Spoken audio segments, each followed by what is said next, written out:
बंधुगण, ये एक सुखद संयोग है कि बांग्लादेश के आजादी के 50 वर्ष और भारत की आजादी के 75 वर्ष का पड़ाव एक साथ ही आया है।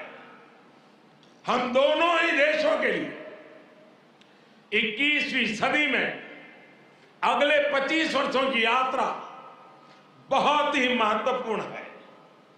हमारी विरासत भी साझी है, हमारा विकास भी साझा है, हमारे लक्ष्य भी साझे हैं, हमारी चुनौतियां भी साझी हैं।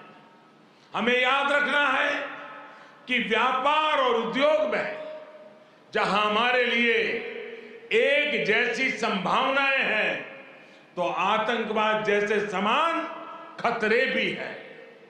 जो सोच और शक्तियां इस प्रकार की अमानवीय घटनाओं को अंजाम देती हैं, वो अब भी सक्रिय है।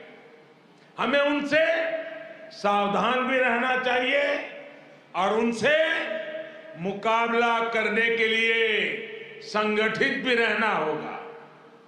हम दोनों ही देशों के पास लोकतंत्र की ताकत है, आगे बढ़ने का स्पष्ट विजन है।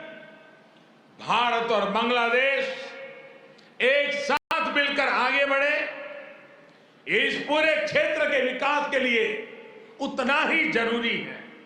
और इसलिए आज भारत और बांग्लादेश दोनों ही देशों की सरकारें इस संवेदनशीलता को समझकर इस दिशा में सार्थक प्रयास कर रही है। हमने दिखा दिया है कि आपसी विश्वास और सहयोग से हर एक समाधान हो सकता है। हमारा लैंड बाउंड्री एग्रीमेंट भी इसी का गवाह है। कोरोना के इस कालखंड में भी दोनों देशों के बीच बेहतरीन तालमेल रहा है। हमने सार्क कोविड फंड की स्थापना में सहयोग किया, अपने ह्यूमन रिसोर्स की ट्रेनिंग में सहयोग किया।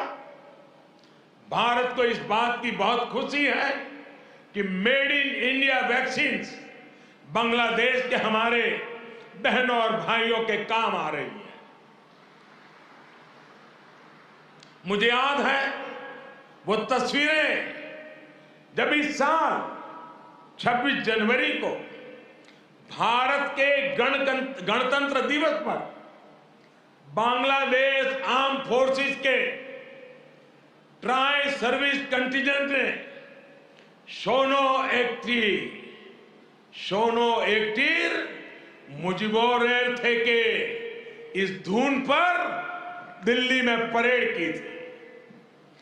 भारत और बांग्लादेश का भविष्य सद्भाव भरे, आपसी विश्वास भरे ऐसे ही अनगिनत पलों का इंतजार कर रहा है।